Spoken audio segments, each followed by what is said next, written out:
Do my test. 1, 2, 3.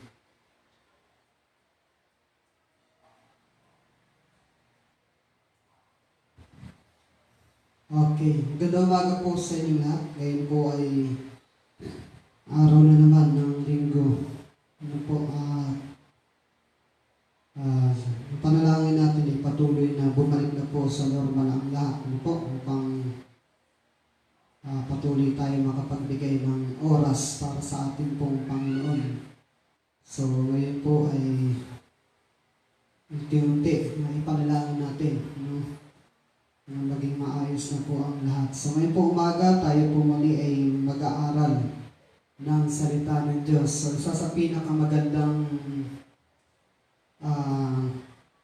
karakter na meron tayo ay yung karakter na kung saan kahit na tayo po ay humaharap sa suliranin ay patuloy pa rin na tayo ay nagbibigay ng oras upang bigyan ng kapurihan ng ating pong Panginoon. Kasi napakahalaga ho na sa buhay po natin tayo po ay laging may oras para sa Kanya. So bago ho tayo magsimula ay aawit muna ho tayo.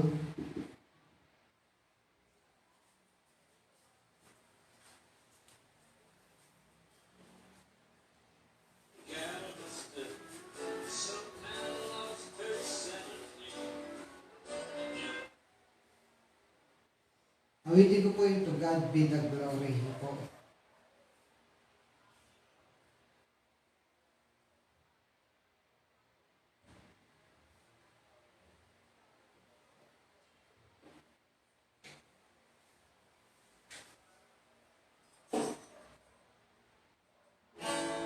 To God be the glory.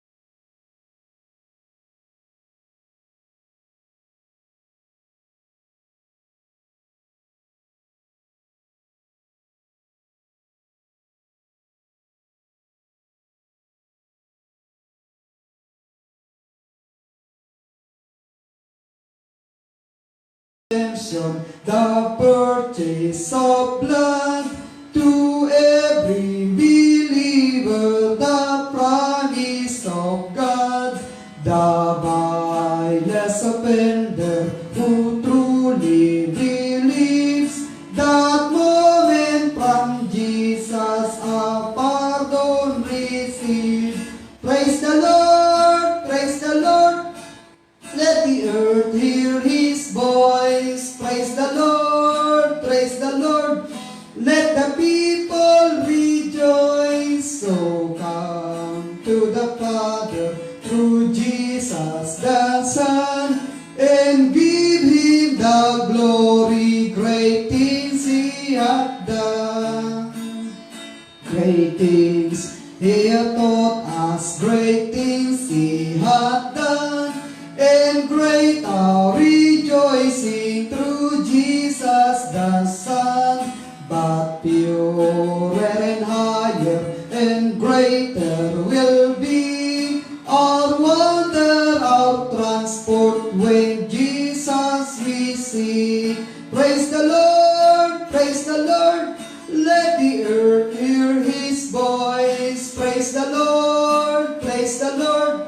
Let the people rejoice. Oh, come to the Father through Jesus the Son, and give Him the glory. Great things He hath done.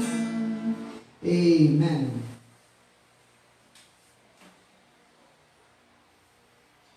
So, tayo po ay magbabasa ng salita ng Diyos sa Proverbs chapter 23.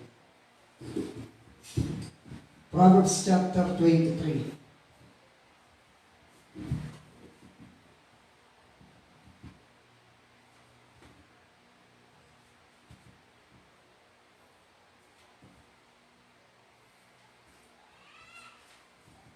So, babasahin ko po. Sabi po ng Biblia sa Proverbs chapter 23, when thou sittest to eat with a ruler, consider diligently what is before thee, and put an eye to thy throat, if thou be a man given to appetite.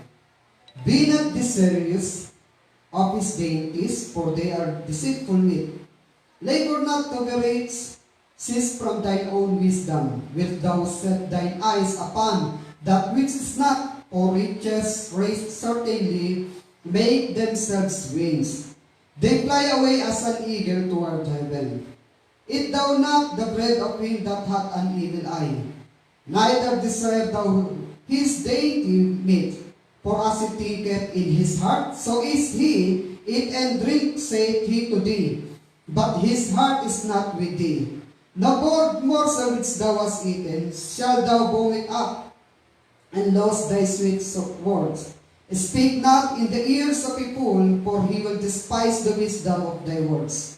Remove not the old landmark, and enter not into the fields of the fatherless. For their Redeemer is mighty. He shall plead their cause with thee. Apply thine heart unto instruction, and thine ears to the words of knowledge. Withhold not correction from the child, for if thou beatest him with the rod, he shall not die. Thou shalt beat him with the rod, and shall deliver his soul from hell. My son, if thine heart be wise, my heart shall rejoice, even mine, yea, my reins shall rejoice. When thy lips speak right things, let not thine heart envy sinners, but be thou in the fear of the Lord all the day long. For surely there is an end, and thine expectation shall not be cut off. Hear thou, my son, and be wise, and guide thine heart in the way. Be not among winebibbers, among riotous eaters of flesh, for the drunkard and the glutton shall come to poverty, and drowsiness shall clothe a man with drugs. Hearken unto thy father that begat thee, and despise not thy mother when she is old. Buy the truth, and sell it not, also wisdom and instruction and understanding. The father of the righteous shall greatly rejoice, and he that begetteth a wise child shall have joy of him. Thy father and thy mother shall be glad, and she that bare thee shall rejoice. My son, give me thine heart, and let thine eyes observe my ways. For a war is a deep ditch, and a strange woman is a narrow pit. She is also lieth in wait as for a prey, and increaseth the transgressors among men. Who hath woe? Who hath sorrow? Who hath contentions? Who hath babblings? Who hath wounds without cause? Who hath redness of eyes? They that tarry long at the wine. They that go to seek this wine, look not thou upon the wine when it is red, when it giveth this color in the cup, when it moveth itself aright. At the last it biteth like a serpent, and stingeth like an adder. Thine eyes shall behold strange woman, and thine heart shall utter perverse thing. Yea, thou shalt be as he that lieth down in the midst of the sea, or as he that lieth upon the top of a mast. They have stricken me, shalt thou say, and I was not sick. They have beaten me, and I fell it not. When shall I awake? I will seek it yet again. Pagpalain ng Panginoon ang pagbasa ng kanya pong salita. Po. So, manalangin po tayo. Dakilang Diyos, salamat po sa umagang ito na ibinigay niyo po sa amin muli. Salamat po sa pagkakataon na kami po ay mananambahan, at salamat po, Panginoon, sa pong linggo na pag-iingat. Dalayan ko po na kayo po ang siyang patuloy na manguna sa amin, tulungan kami, lalo na po sa sitwasyon na meron kami, na kung saan patuloy, Panginoon, na inilapit ko po sa inyo ang aming po bansa, Panginoon, upang magkaroon na po ng kaayusan ng lahat. At kayo po ang siyang patuloy na kumilos, Panginoon, at magbigay ng lubusan ng kagalingan upang maibalik na po sa normal ang lahat, lalo na po ang pananambahan sa inyo, Panginoon. Kayo po ang patuloy na manguna sa inyo pong mga lingkod. Kami po ay lagi niyong bigyan ng talino sa pangangaral ng inyong pong salita, maluwalhati at may taas ang pangalan niyo. At kayo po ang patuloy, Panginoon, na magbigay, Panginoon, ng talino sa amin, maging sa pag-aaral, Panginoon, sa bawat salita niyo na amin po pag-aaralan. I pray, O God, continue to give us wisdom upang maunawaan po namin ito ng lubusan, lalo na po sa mga anak ninyo na hindi pa po nakakapanumbalik, Panginoon, sa pananambahan. Kayo po ang patuloy na kumilos at magpatibay sa kanila at patuloy na may taas ang pangalan niyo. Salamat po sa kabutihan niyo. Ito po yung aming dalangin sa tayong pangalan ni Jesus. Amen.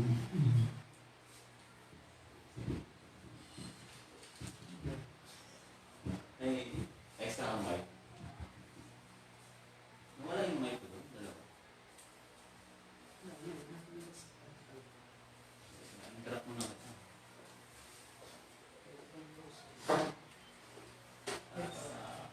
Wala nang mag-click sa atin.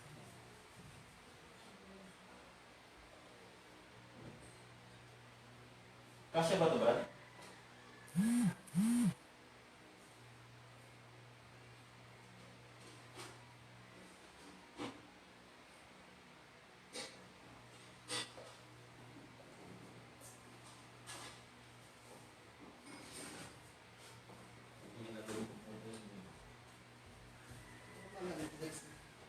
Babalik ko natin sila. Kasi inaano pa namin eh. Mic. Ito, wala ba? Hindi sa ano eh. Hindi sa ano ko. Hindi Tapos na ba? Wala ka pala. Testing mo muna. Balik ka. Sabi ko na nga eh. Ano? Sabi ko na eh. Pumasok. La. Low mic. Yan. Sabi mo, may bisita ka. Nang bulabog sa loob. Balik mo yan.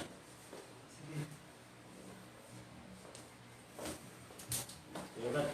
Resume.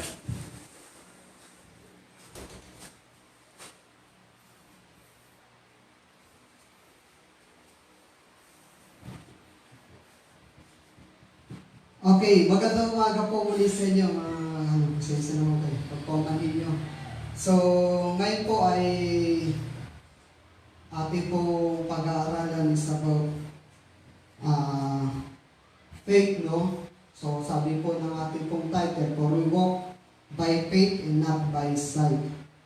So, pag ating po pinag-aralan ang salitang faith, alam naman po natin, according to the Bible, Hebrews chapter 11, sabi po ng Biblia rito.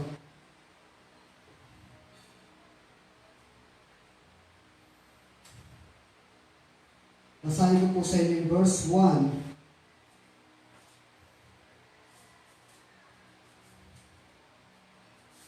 Hebrews 11:1. Sabi po ng Bible, no, faith is the substance of things hope for, the evidence of things not seen. Ang pananampalataya, pinagbulan ng mga bagay na ating inaasahan, ang patunay ng mga bagay na hindi natin nakikita. So pag sinabi kong faith, ito po yung isang bagay na pinapanampalatayanan mo kahit hindi mo pa nakikita. Meron pong dalawang uri ng pananampalataya. O faith, no? So kasi parang meron pong tinatawag na natural faith. Ito po yung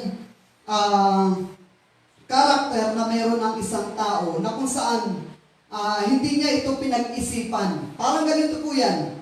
Pag uminom ka ng tubig, no po, hindi mo iniisip po yung tubig na yon ay marumi. Basta para sa iyo, ang iniinom mo, naniniwala ka o naglalagay ka ng buong pagtitiwala na ang tubig na iniinom mo ay malinis. So kaya wala kang pag-aanilangan sa pag-inom mo. Yun po yung isa sa tinatawag na natural faith. Nagbibigay ka ng buong pagtitiwala doon sa isang bagay na tinatanggap mo. At ganun din naman sa upuan. So yung upuan, hindi ka naman nag-iisip na baka bumagsak to, pero pag ikaw ay umupo, talagang buong todo ang pagbibigay mo ng pagtitiwala na kaya kang saluhin ng upuan na inuupuan mo. That is that is also one of the natural faith. And then pag ikaw naman ay bibiyahe o sasakay ka ng sasakyan, so binibigay mo rin yung buong mong pagtitiwala doon sa driver na nagmamaneho nito upang ikaw ay dalhin doon sa isang lugar na gusto mong puntahan. Yan po ay isang uri ng faith na po or tinatawag na natural faith. Naglalagay ka ng buong pagtitiwala sa mga bagay na hindi mo nakikita. Ngayon sa atin po, sa Bible po, ang sabi po ng Bible, sa Hebrews chapter 12, verse 2, looking unto Jesus, the author and finishers of our faith, who is for the joy that was set before him, endured the cross, despising the shame, and is set down at the right hand of the throne of God. Ito po yung pagsasabi patungkol sa ating Panginoon na siya yung may akda at siya rin ang tumapos ng pananampalataya na kung saan yung ating pong ginagawang pagbibigay ng pagtitiwala sa kanyang ginawa, although hindi natin nakita na ang ating Panginoon, ay nabayubay sa krus or naipako sa krus, but we believe by faith, by faith we believe, na hindi natin nakita na ang ating Panginoon ay nabayubay sa krus or hindi natin nakita na hindi natin siya inabutan. But we believe na si Jesus Christ ay naparito upang ibigay ang kanyang buhay para siya ang magbayad ng ating pong mga kasalanan. Kasi sa Old Testament and the New Testament, meron po silang parehong pagtingin, So, ibig sabihin, yung Old Testament, during Old Testament time, yung mga Old Testament people o yung mga tao sa lumang tipan, sila ay naghahanda, kumbaga, sila po ay nakatingin doon sa Bisayang darating, sa tagapagligtas na darating. Sila ay nakatingin, doon sa Jesus na darating upang magbigay ng kaligtasan sa lahat. Nakagaya din naman sa atin, tayo po'y nakatingin doon sa naipako na. Naipako na tagapagligtas, na naipako ng si Yesu Kristo. Tayo po'y nakatingin doon sa nakalipas. Yung Old Testament people naman, sila naman ay nakatingin doon sa paparating. Tayo po'y nakatingin sa nakalipas. As ang Old Testament people naman, nung kanilang kapanahunan, sila ay nakatingin doon sa paparating na tagapagligtas. Ngayon, pag sinabi pong tagapagligtas or Savior, gusto ko pong maunawaan ninyo mga kaibigan, sa lahat ng mga tao na naniniwala, na si Yesu Kristo ay namatay upang bayaran ang ating mga kasalanan. Gusto pong maunawaan ninyo, alam ko naman na kayo ay matatalino, maiintindihan ninyo bakit tinawag siyang Savior. Kahit sinong tao, tanungin mo, bakit tinawag si Jesus Christ na tagapagligtas? Ano ba yung iniligtas ng Panginoon? Diba?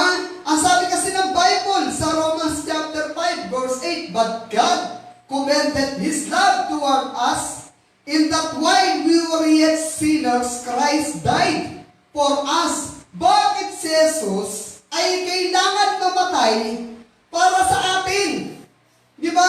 Kaya kung iisipin mo, kung matalino kang tao, bakit napakaraming mga tagapagturo na hindi sapat para sa kanila ang manampalataya ka lang kay Jesus? Hindi sapat para sa kanila yung ginawa ni Jesus. Sa isa't magkakaroon sila maglalagay sila ng question sa mga isipan ng mga tao na, well, manampalataya ka lang sa Panginoon, ligtas ka na? Yun ang sabi ng Bible. Diba? Parang ang dating ng mga kaibigan na ang ating Panginoon, wala siyang kayang iligtas. Mali yung sinabi ng Panginoon na ang sino mang sumampalataya sa Kanya ay hindi mapapahamak bagkus magkakaroon ng buhay na walang hanggan. So kung ganun yung konsepto mo, nasasabihin mo, manampalataya ka lang. Manampalataya ka lang, maliligtas ka na. Sasabihin mo kalokohan. So sino tao ang maliligtas? Ngayon gusto ko maunawaan ninyo mga kaibigan, na ang ating Panginoon po ay naparito upang maghatid sa atin ng kaligtasan. Kasi sabi ng Bible, sa Romans chapter 3, tignan po natin. Romans chapter 3.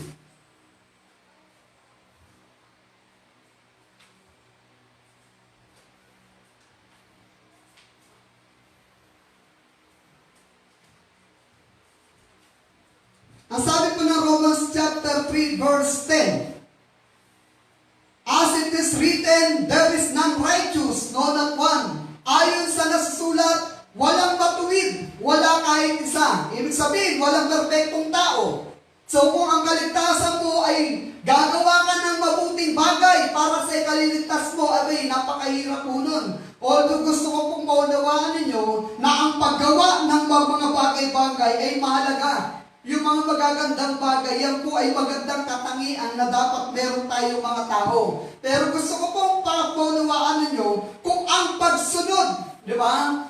Kung ang pagsunod, no? Or kung ang good works lang ang basihan ng Diyos para sa ikaliligtas mo, abay hindi na dapat kailangan pa na bumaba ng ating Panginoon upang magbigay ng kanyang buhay at sabihin na siya ay tagapagligtas. Kung ang lahat ng tao ay magkakaroon ng kakayanan na iligtas ang kanyang sarili, ay hindi mo na dapat kailangang tawaging Savior ang Panginoon. Bakit? Kasi kung hindi ka naniniwala na si Jesus ay sapat na para bayaran ang kasalanan natin, abay, hindi mo siya dapat tawaging Savior. Hindi mo siya dapat tawaging tagapagligtas, di ba? Kasi, kaya mo naman palang iligtas yung sarili mo, di ba? So ngayon dito, sabi ng Bible sa verse 23 ng Romans, verse 23, for all have sinned, and come short of the glory of God, sapagkat ang lahat ay nagkasala. Ibig sabihin, kahit na ano pa yung pagkatao natin, mayaman, mahirap, ano man tayo, lahat tayo ay makasalanan sa harapan ng Diyos. Sabi ng Bible, for all have sinned and come short of the glory of God. It means lahat tayo ay makasalanan sa harapan ng ating Panginoon. So, walang pwede, walang karapat dapat, na maging tagapagligtas ng kanyang sarili. Bakit? Kasi wala naman hong matuwid sa atin. Ngayon, paano may liligtas yung sarili mo? Araw-araw ng buhay natin, kahit saan ka tumingin, may kasalanan. Di ba? Kahit mag-isip ka lang, pwede ka magkasala. Di ba? So, paano may liligtas? Kaya, gusto ko po unawaan ninyo, tingnan niyo po pag sinabing si Jesus ay Savior, and then sabi ng Bible na nampalataya ka sa Kanya bilang tagapagligtas. So, itinataas mo ba ang pangalan ng Panginoon o ibinababa? Ngayon, ganito. Pag sinabi mong hindi sapat, na manampalataya ka lang. Pag sinabi mo na hindi sapat yung manampalataya ka lang, at tanggapin si Jesus bilang tagapagligtas, anong ginagawa mo? Ibinababa mo yung kakayanan ng Diyos para iligtas ka? Ganun lang kasimple. Sino sa dalawa ang nag-e-exalt sa Panginoon o nagtataas sa Panginoon? Yung isang tao na nagbigay ng buong pagtitiwala na si Jesus ay may kakayanan magligtas? O yung isang taong nagsasabi na hindi ka maliligtas kung mananampalataya ka lang? Ibig sabihin nun, walang kakayanan ng Diyos na magligtas. Ngayon gusto ko maunawaan nyo, yung pananampalataya na meron ho tayo, tignan po natin ang sabi ng Bible. Ephesians, ito po ay talata na kung saan tinutwist, minamali po, dahil gusto ipilit kung ano yung gusto. Ngayon sabi po ng Ephesians chapter 2 verse 8, for by grace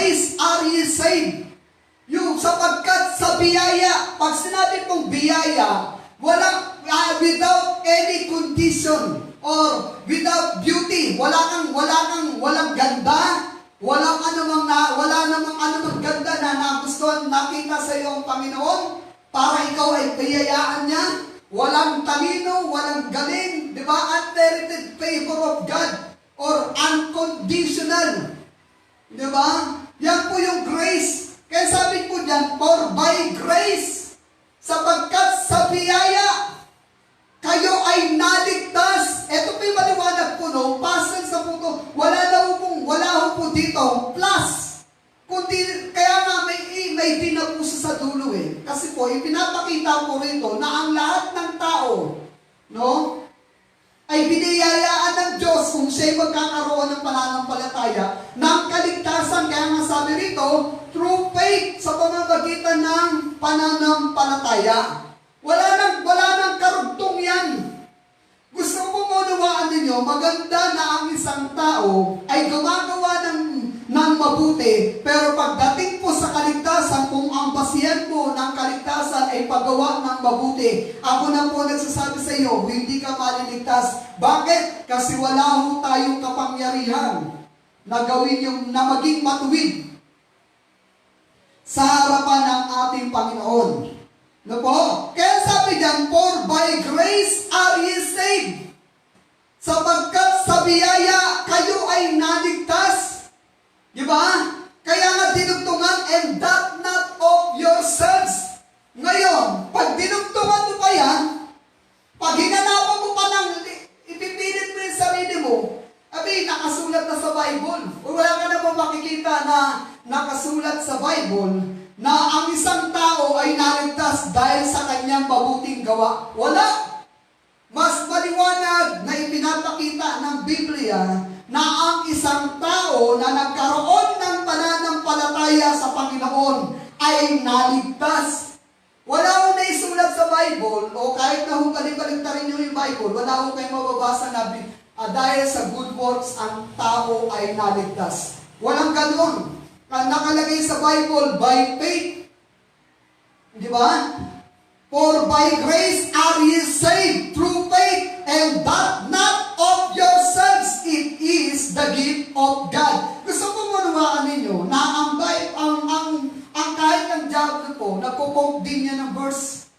Gumagamit din po yan ng Bible.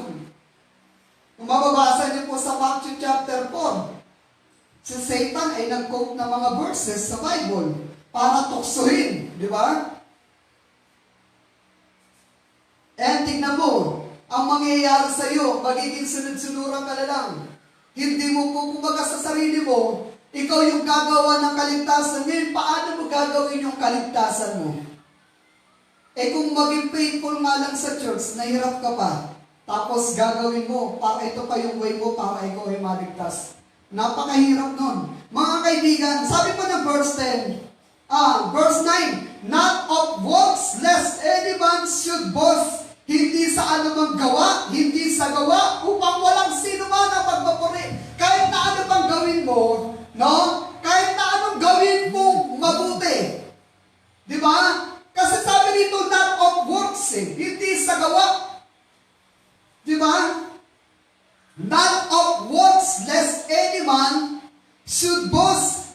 So, hindi sa gawa, upang ang sinuman ay hindi magmapuri, hindi magmayabang. So, paano mo masasabi na ang kaligtasan? Kung baka sasabihin nila, gawin mo to, para maligtas ka. Hindi naman ganun na sabi ng Bible eh. Kaya sabi ng Bible, not of works, lest any man should boast. Hindi sa gawa, hindi sa anumang gawa, upang walang sino man ang magmapuri. Maliwanag na po sa Bible yan. Hindi na ho natin kailangan dagdagan yan.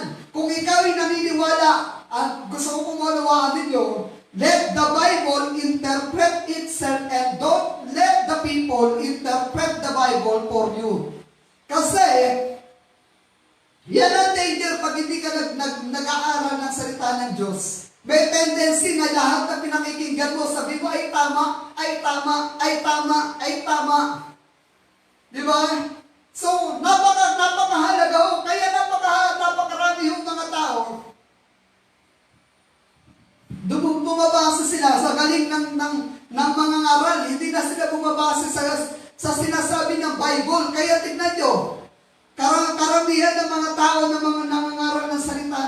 di ba? Sila rin mismo, namamali-mali yung kanilang interpretasyon sa Bible.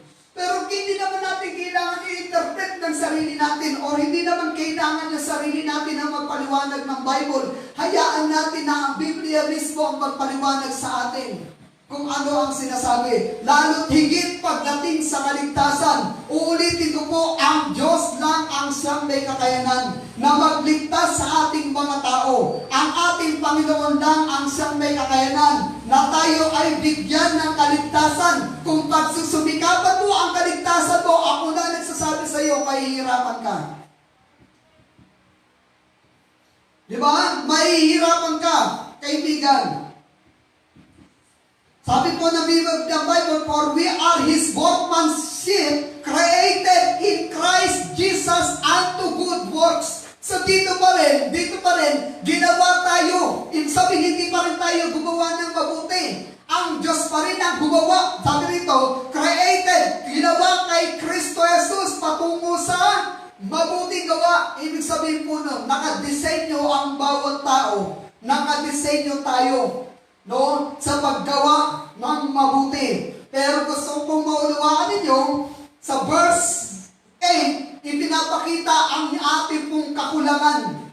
Dahil hindi tayo nakaabot sa kaluwalhatian ng Diyos dahil sa pagsalansan o sa patuloy na paggawa natin ng ating mga kasalanan. Kaya ang nangyari po, ang biyaya ng Diyos ang ibinuhos niya sa atin. Ang biyaya ng Diyos ang ibinigay niya sa atin. Ang biyaya ng Diyos ang siyang magbibigay ng pag-asa sa lahat ng mga tao na magkakaroon ng bukas at tunay na pananampalataya sa Kanya. Pag ang isang tao ay naligtas, mga kaibigan, may ebidensya po. No po? Hindi pwedeng sabihin ng isang tao, ako, pastor na ng palataya na ako. And then, hindi magkakaroon ng bunga. Hindi po. Ako po naniniwala na isang taong tunay na kumilala, isang tao na tunay na tumanggap sa ating Panginoon ay may buhay na binago paunti-unti. Hindi po pwede. Tingnan po natin. Sa Corinthians po. Hindi pwede na tayo po ay hindi lalakad ayon sa gusto ng Panginoon kung tunay na tayo po ay ligtas. Ang isang tunay na ligtas, gaya ko ng lagi kong sinasabi sa inyo, siya po ay naghahanap ng salita ng ating Panginoon. Ang sabi po na verse 17, therefore, if any man be in Christ, the person na nag-claim na siya'y tumanggap sa Panginoon, therefore, if any man be in Christ, he is a new creature. Yung dati mong pagkatao, nung ikaw ay nagkaroon ng pananampalataya at tinanggap mo ang ating Panginoon bilang tagapagligtas. Ang sabi ng Bible, kaya nga ang sino bang na kay Kristo ay bago ng nilalang. Di ba? So paano mo mapapatunayan? Di ba? Kasi ang nagbibigay sa atin ng pagiging bago, walang iba kundi ang ating Panginoon. Di ba? Ang tunay na nag-aatid ng pagbabago sa tao, walang iba kundi ang ating Panginoon. Kaya nga sabi rito, if any man be in Christ, kung ang sino man ay na kay Kristo, he is a new creature. All things are passed away. Lahat, yung luma niyang pagkatao ay lumipas na o natatay na. Behold, all things are become new. Lahat ng bagay ay pawang bago na. Ang patunay, the evidence that you are truly saved. Of course, the first thing na makikita is yung pagkakaroon natin ng panibagong buhay. Di ba? Kung ikaw ay na kay Kristo, of course, kung dati kang palabura, hindi ka na magbubura. Kasi wala ka na mababasa sa Bible, no? Na isang tao na pag-aari ng Diyos na nagbubura. Di ba? Wala kang mababasa nun sa Bible. Wala. Kahit ang ating Panginoon, hindi siya nagbubura. Di ba? So, Therefore, if any man be in Christ, he is a new creator. All things are passed away. Behold, all things are become new. Pagamat sa mundong ating ginagalawan, mga kaibigan, patuloy pa rin tayo nakikibaka. Araw-araw ay pakikibaka. No po? Araw-araw ay pakikipagtunggali. Pero gusto ko maunawaan ninyo, kung tunay na ikaw ay ligtas, ang unang-unang makikita, yung ebidensya na ikaw ay tunay na ligtas, ay yung pagkakaroon mo ng panibagong buhay. Na kahit kumbaga, kasi sabi ko nga po sa inyo, hindi tayo naging perfecto para dalhin tayo sa kaligtasan. Hindi tayo naging matuwid para dalhin tayo sa kaligtasan. Ibig sabihin po nun, tayo pong mga tao, hindi tayo naging matuwid ayon sa ating sarili. Tayo po ay naging matuwid ayon sa ating Panginoon. Yung righteousness of God, ibinuo sa atin. Kaya nga sabi ng Romans, basahin po natin.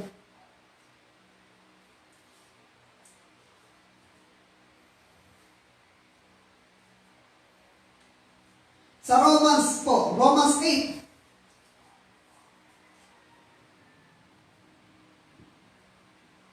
Sabi po ng Bible, there is therefore, Romans 8:1, there is therefore now no condemnation to them which are in Christ Jesus. Kaya nga, wala nang anumang hatol. To them. Sila na kay Kristo Jesus, who walk not after the flesh, na hindi lumalakad ayon sa laman, ngunit sa Espiritu. But after the Spirit, it means, kung makikita niyo po, capital S po, ang nandyan. Kasi yung nananahan sa isang taong ligtas, walang iba, kundi ang ating Panginoon o yung Espiritu ng Diyos. Ano po?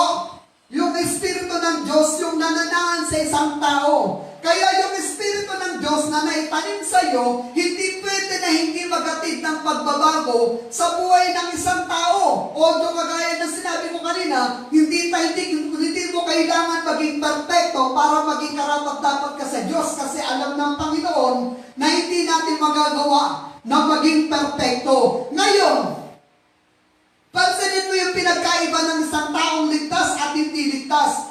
Gusto ko mo nawaan ninyo, pag ikaw ay yung tao na tunay na kumikilala sa Panginoon, and then tinanggap mo siya sa iyong puso bilang Panginoon at sariling tagapagligtas, ang sabi ng Bible, wala nang anumang hatol ang na kay Kristo Jesus, na hindi na siya lumalakad ayon sa laman, ngunit lumalakad na siya ayon sa Espiritu. Kaya yung Espiritu na meron tayo, o yung Espiritu ng Diyos na nananahan sa atin, nagbubunga yan. Yun po yung naghahatid sa atin sa good works. Yun po yung Espiritu ng Diyos. Hindi ka gumagawa ng mabuti para maligtas, kundi kaya ka gumagawa ng mabuti. Dahil yung Espiritu ng Diyos na nananahan sa iyo, yun yung nagbubunga. Tingnan po natin ang Galatians 5.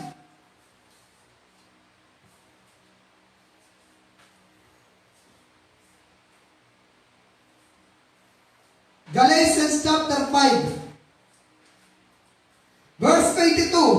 Ang sabi po ng Bible, but the fruit of the Spirit. Pag tinignan niyo po yung Romans chapter 8, verse 1, yung who walk not after the flesh, but by the Spirit, or but of the Spirit. Kung mapapansin niyo po, capital S po yun. At dito rin po sa Galatians chapter 5, verse 22, capital S din. Ibig sabihin, yung Espiritu na nananahan sa atin, magkakaroon ng bunga. Ano sabi po dyan? But the fruit of the Spirit. Ano yung bunga? Hindi yan bunga ni but the fruit of Lino Ortega. Hindi po yan bunga ni Lino Ortega. Ang sabi po ng Bible, but the fruit of the Spirit. It means, yung gumagawa para tayo ay maging maayos. Gumawa ng maayos, di ba? Maging maayos sa lahat ng bagay ay yung Espiritu na sinasabi mong tinanggap mo. Ang sabi po dyan, but the fruit of the Spirit is love. Kaya meron kang hindi yung love sarili. Kasi meron yung tatlong uri ng love. No po, meron tayong tinatawag na eros love. No po, na kung saan yung pag-ibig to sa opposite sex. Meron din tayong tinatawag na agape love. Na kung saan ito yung pag-ibig na tumutukoy sa kapatid sa Panginoon o sa kapatid sa laman. Meron din tayong tinatawag na Peleo love, yung tumutukoy dun po sa kapatid sa laman o kapatid sa Espiritu. Ang isa naman, yung agape love naman, tumutukoy sa pag-ibig ng Diyos. Ngayon yung love dito, ito po ay tinatawag na agape love. And then, kalakip ng agape love, yung Peleo love. Di ba? Kalakip ng Peleo love, yung ng agape, yung Peleo at sa Eros. Gusto ko po maluwaan ninyo. Ang sabi po dyan, but the fruit of the Spirit is love. Yung love na yan, na yung pag-ibig na dapat meron tayo, ay pag-ibig na kung saan maitataas natin ang pangalan ng ating Panginoon. Kasi pwede ka naman umibig ng di ba? Kahit hindi mo kilala ang Diyos, pwede kang umibig. Umibig sa yaman, umibig sa anumang bagay. Marami, kaya yung mga pag-ibig na yun, na meron ka na, wala pa yung Espiritu, naghatid sa'yo ng kapamakan.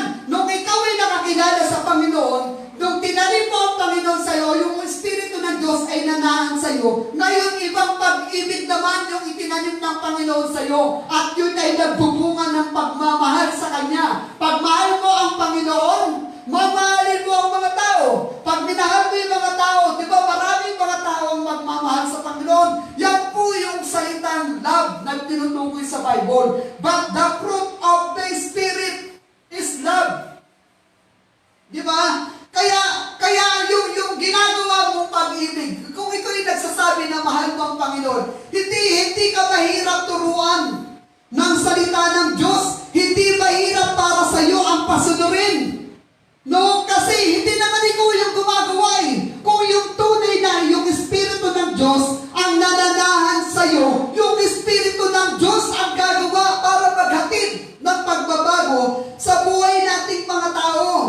Kaya dito, pag sinabi mong ibigin mo ang pagbabasa ng Bible, hindi naman ikaw yung pinahihirapan, hindi ka pinahihirapan. Kasi kung may tunay kang pag-Espiritu ng Diyos na nananahan sa iyo, napakadali para sa iyo ang magbasa ng Bible.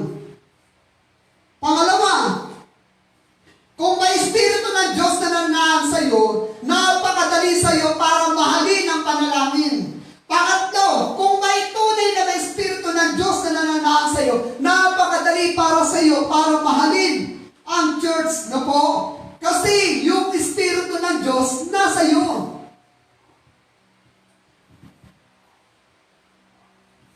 Nasa iyo yung Espiritu ng Diyos. And then, nagkakaroon ka rin ng bunga ng joy, ng kagalakan. Yung kagalakan na hindi kayang ibigay ng mundo. Di ba? Yung kagalakan na matatagpuan mo sa paglilingkod sa ating Panginoon. Napakarami yung bunga. At kung iisa-isahin niyo po, lahat ng yan may kahulugan. Yung bunga, yung paggawa ng mabuti, yan po ay hindi para maghatid sa atin sa kaligtasan, kundi yan po ay resulta nung ikaw ay kumilala, nung ikaw ay tumanggap sa ating Panginoon bilang tagapagligtas. Yung Espiritu ng Diyos ay nanahan sa iyo at yung Espiritu ng Diyos ang nagbibigay sa iyo ng dahilan para paglingkuran siya, paglingkuran mo ang Diyos dahil sa Espiritu ng Diyos. At kung ikaw, wala ka pa doon, kaibigan, hindi mo iibigin ang magbasa ng Bible. Ako na nagsasabi sa iyo. Pag wala pa yung Espiritu ng Diyos sa iyo, hindi mo iibigin ang magbasa ng Bible. Pag wala pa yung Espiritu ng Diyos sa iyo, hindi mo iibigin ang manalangin. Pag wala pa yung Espiritu ng Diyos sa iyo, hindi mo iibigin ang manambahan. Bakit? Kasi walang dahilan para sa iyo na gawin yung mga bagay na yon. Hindi kagaya na kapag ang Panginoon ay nananahan sa iyo, ang Diyos ang siyang gagawa para ikaw ay magkaroon ng kaayusan upang ikaw ay makalakad ayon sa kanyang kalooban, hindi sa ayon sa ating kagustuhan. Kasi ang ay naghatid sa atin sa kapamakan. Ang ating kagustuhan ay naghatid sa atin sa pagbaliwala sa Diyos. Ang ating kagustuhan din naman ang naging dahilan upang hindi tayo makalakad ayon sa nais ng Diyos sa atin. Diba? Kaya pag ikaw ay nagkaroon ng pananampalataya, mali bang sabihin, ako'y nananampalataya at tinatanggap ko si Jesus sa aking puso bilang tagapagligtas? Mali bang sabihin yun? Samantalang ang linaw naman sa Bible, na sinabi ng Bible, ang sino bang sumampalataya? Binigyan pa ng John 3:16. For God so loved the world that He gave His only begotten Son, that whosoever believeth in Him should not perish but have everlasting life. Binigyan pa ng date ng Bible. Tapos sasabihin ng mga tagapagturong kulto o mga bulang tagapagturo, hindi sapat ang mananampalataya ka lang. Abay, hindi ka maliligtas niyan. Napakahirap para sa inyo ng kaligtasan. Samantalang hindi mo rin naman magawa kasi kung ang Bible ang gagawin mong basihan para sa iyong kaligtasan, abay, mahihirapan ka. Napakaraming utos sa Bible. Sa Old Testament pa lang eh. Di ba? Baka magreklamo ka na. Taon-taon, araw-araw, wala silang ginawa kundi maghandog sa templo. Di ba? Sasabihin sa kanila kung ano yung bawal, huwag kang kakain ng ganito. Dapat huwag kang magdadamit ng ganito. Kung Old Testament ang pagaganahin mo para sa iyong kaligtasan, hindi ka maliligtas. Ang dami kayong bawal doon. Di ba? Dito lang sa atin, konting bawal lang. Dami na nagre-reklamo. Samantalang sa Bible, pag binasa mo yung buong Bible, abay, makikita mo kung gaano katindi. Di ba? No Old Testament. Kaya nga po mga kaibigan, hindi na po pinabigat ng ating Panginoon. Di ba? Ang gagawin natin pagsunod sa Kanya, kung tutusin kagaya ng sinabi ko kanina, yung Espiritu pa rin ng Diyos ang kumikilos para tayo makasunod sa Kanya. Di ba? Kasi kung tayo lang, ayaw natin. Kung tayo lang, ayaw natin. Ngayon tignan natin yung Philippians chapter 2.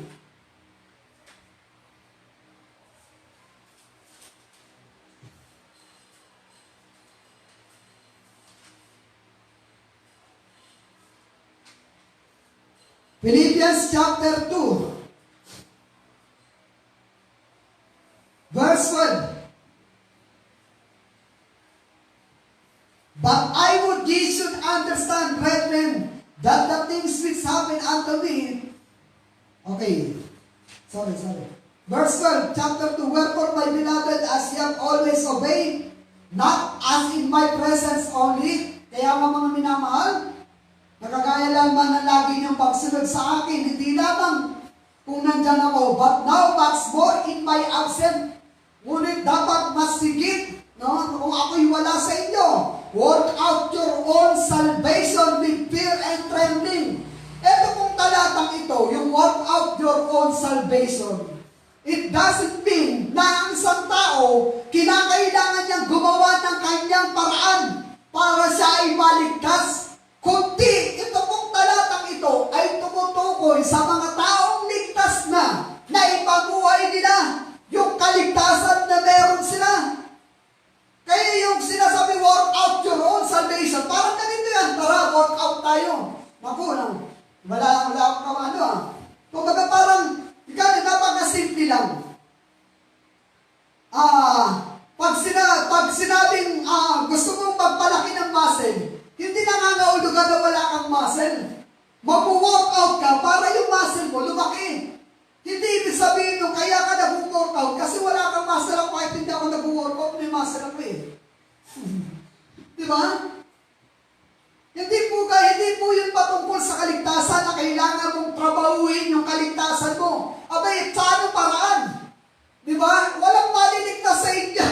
Pag ganyan yung sistema na gagawin nyo pagdating sa kaligtasan, sala-sala. Di ba? Minsan ka lang pumunta na simbahan, tapos sa i-work out yung salvation mo. Hindi ka makasunod sa salita ng Diyos, tapos gusto mo i-work out yung salvation mo.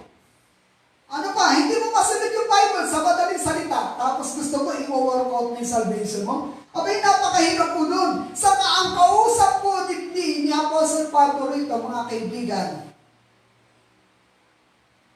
yung kausap po, yung ni Apostle Pablo, yung Church of Philippi.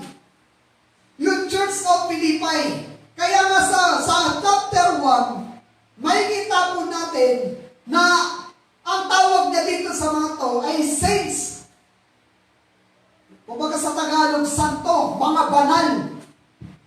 Hindi po tayo, hindi yung santo po kasi sa atin, sa kapanahonan natin, pag gumawa ka ng himala, gagawin kang santo. Yun yung pamantayan ng tao pagdating sa tinatawag na santo. No, pero pa sa Bible po, pag tinawag pong santo, ito po yung mga taong kumilala sa Panginoon. Yung katwiran, yung kabanalan ng Diyos ay nasa sa Kanya. Yun po yun. Ibig sabihin nun, isinep aside tayo ng Panginoon.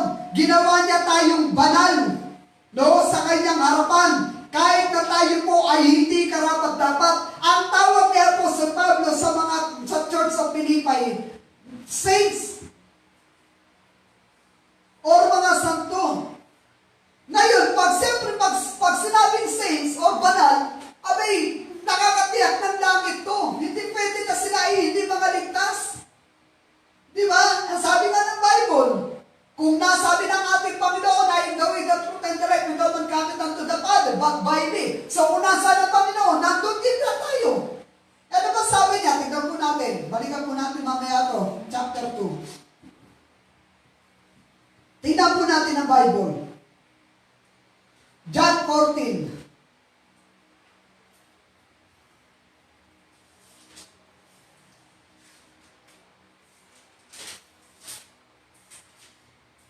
Sa John chapter 14, verse 1. Let not your heart be troubled. Believe in God. You believe in God, believe also in me. Ang nagsasalita po rito lang iba kundi ang ating Panginoon. In my Father's house. Di ba? Okay, taon liwanag. Sa tahanan ng aking Ama ay maraming mansyon. If it were not so, I would have told you, I go to prepare a place for you. O, di ba? Naganda ang Panginoon ng lugar. Saan yun? In my Father's house. Saan yun in my Father's house? Sa langit. Di ba? Naganda ang Panginoon ng lugar sa mga taong nagkaroon ng pananampalataya sa Kanya.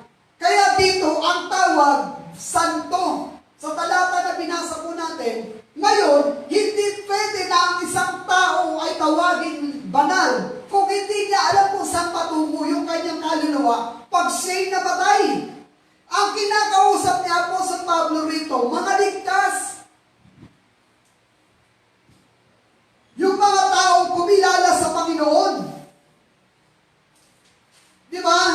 Kaya sabi niya rito, sa verse 12, wherefore my beloved, kaya nga mga minamahal, nakagaya ng lagi niyong pagsunod.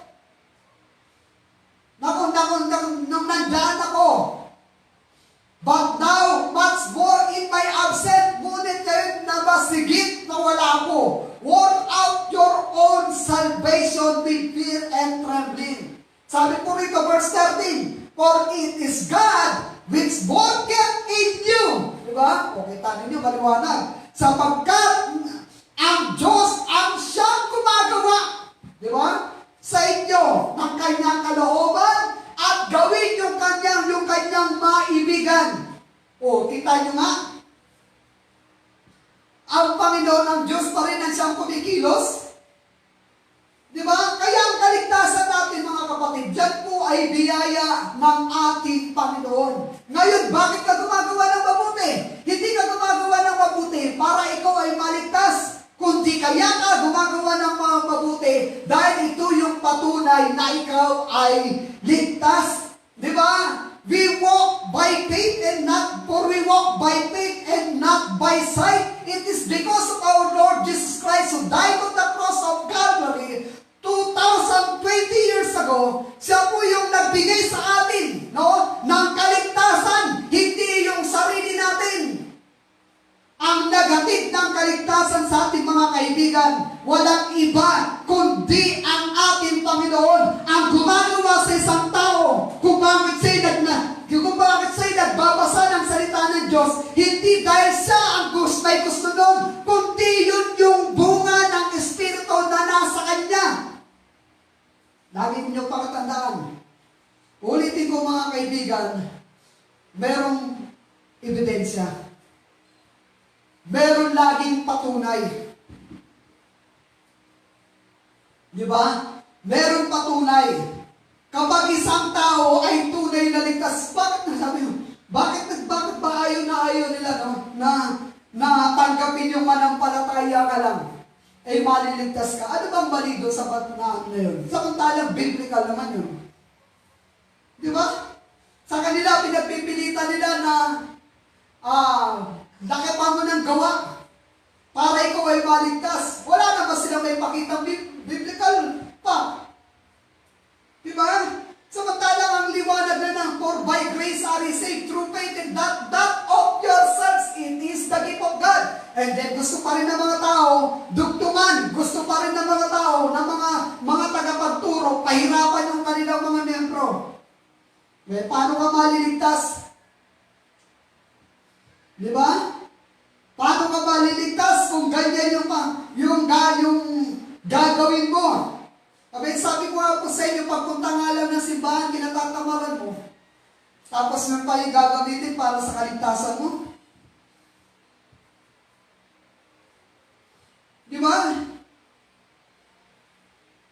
For it is God which worketh in you both to will and to do of His good pleasure. Di ba? Sapagkat ang Diyos pa rin ang gumagawa sa inyo. Di ba? So dito mga kaibigan, napakahalaga ho na maunawaan po natin. For we walk by faith, we believe that the Lord Jesus Christ is the only way for us to be saved. Di ba? Marami yung talata regarding po sa faith, regarding sa pananampalataya. Di ba? Kaya pag ikaw yung tunay na ligtas, ibig-ibig. Talagang makikita mo yung bunga ng isang taong ligtas.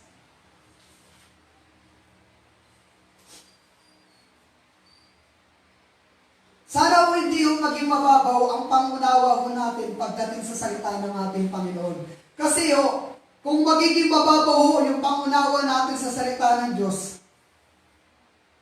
abay, sabi ko paano? Parang ganito.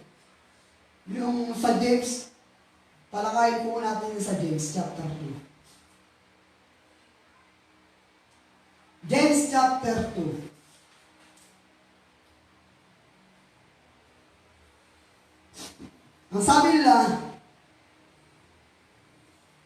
what doth it profit, my brethren, though a man say he hath faith and hath not works?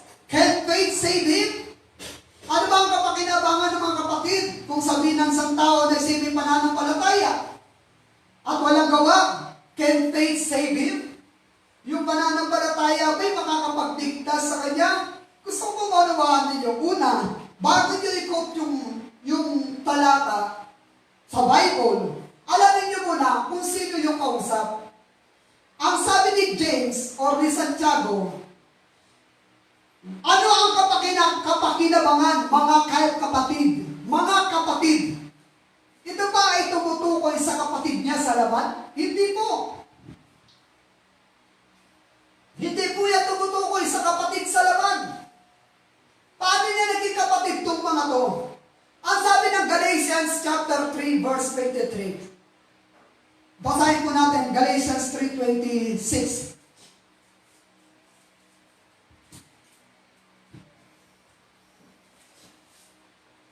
Balikan ko po yan. Galatians 3:26. Ang sabi po ng Bible sa Galatians 3, verse 26, for ye are all the children of God by faith in Christ Jesus. Sapagkat kayong lahat ay mga naging anak ng Diyos sa pamamagitan ng pananampalataya kay Kristo Kristo Jesus. Yung pagiging anak pala ng Diyos, may tamang sistema. Hindi pwede na ang isang tao, sasabihin niya sa sarili niya na anak siya ng Diyos.